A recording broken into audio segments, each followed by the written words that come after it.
Classes, कैसे हैं आप सभी।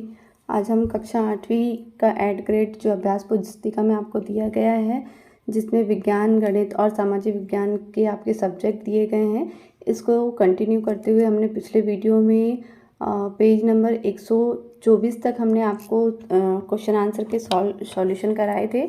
आज का हमारा जो है नेक्स्ट 125 पेज नंबर से हम स्टार्ट करेंगे, जिसमें हम अध्याय 2 व्यापार से साम्राज्य तक कंपनी की सत्ता स्थापित होती है, ये आपका अध्याय 2 है।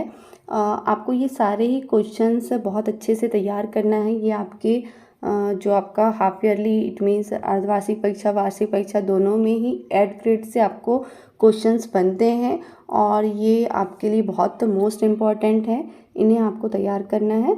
चलिए स्टार्ट करते हैं। प्रश्न 1 आपको दिया गया है, किसी पुर्तगाली यात्री द्वारा भारत तक पहुंचने के लिए समुद्री मार्ग का पता लगाया था।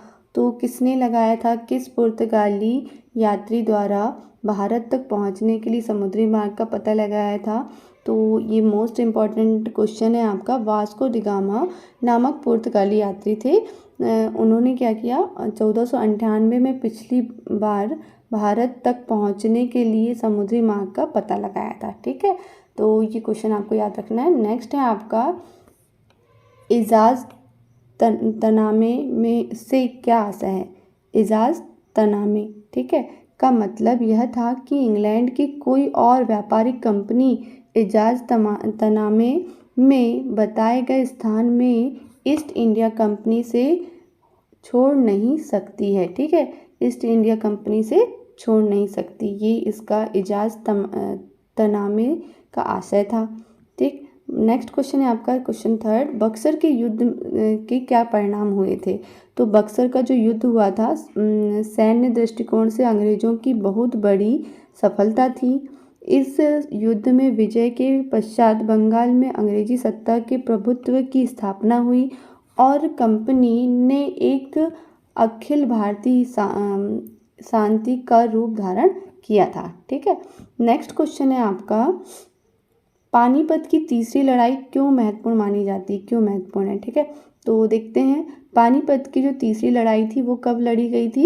1761 में। ठीक है, में मराठाओं व अहमद शाह अब्दाली के बीच लड़ी गई थी, जिसमें मराठाओं के दिल्ली से शासन चलाने का सपना चकनाचूर कर दिया था। ठीक है, जिसने क्या कर दिया था? मराठाओं के दिल्ली से शासन चलाने का सपना चकनाचूर कर दिया था। तो ये भी आपका मोस्ट इम्पॉर्टेंट क्वेश्चन है। नेक्स्ट है आपका, यूरोप के बाज़ारों में भारत की किन वस्तुओं की मांग अधिक थी? तो यूरोप के जो बाज़ार थे, भारत की निम्नलिखित वस्तुओं की मांग अधिक थी यूरोप में। किसकी? बारीक सूती कपड़े की, ठीक है, रेशम की, काली मिर्च, लौंग, इलायची और दालचीनी, ये सब चीज़ों की यूरोप के बाज़ार में बहुत मांग थी। ठीक है, नेक्स्ट क्वेश्चन है आपका, सहायक संधि की क्या शर्तें हैं थी? ठीक है, सहायक संधि की शर्तें क्या थी?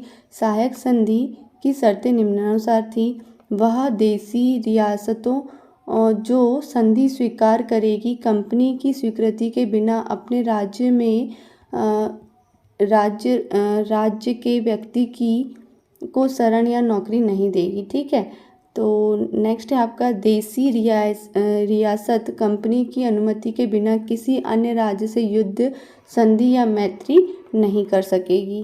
ठीक, नेक्स्ट क्वेश्चन है आपका 7, वॉरेन हेस्टिंग्स द्वारा न्याय व्यवस्था में क्या क्या सुधार किए गए थे? तो वॉरेन हेस्टिंग्स के द्वारा 1772 में न्याय व्यवस्था में निम्नलिखित प्रावधान किए गए थे, जो कि हर जिले में 2 अदालत स्थापित की गई। ठीक है, हर जिले में कितनी अदालत स्थापित की गई? 2। और फौजदारी और दीवानी, ठीक, कौन कौन सी अदालत थी? फौजदारी और दीवानी। दीवानी अदालतों के मुखिया यूरोपीय जिला कलेक्टर, तो फौजदारी अदालतें काजी और मुफ्ती के अंतर्गत थी। ठीक है, नेक्स्ट क्वेश्चन है आपका, प्लासी के युद्ध के क्या कारण थे? प्लासी का युद्ध क्यों हुआ था? निम्नलिखित कारण थे, चलिए देखते हैं। फर्स्ट है आपका, ब्रिटिश ईस्ट इंडिया कंपनी के कर्मचारियों द्वारा कर कर एवं शुल्क का भुगतान नवाब को ना करना। ठीक है। और नेक्स्ट है नवाब के निर्देशों का ब्रिटिश ईस्ट इंडिया कंपनी के कर्मचारियों द्वारा उल्लंघन करना। तत्कालिक कारण था ब्लैक होल त्रासदी। ठीक है। तो ब्लैक होल त्रासदी जो हुई थी वो प्लासी के युद्ध का कारण बनी थी।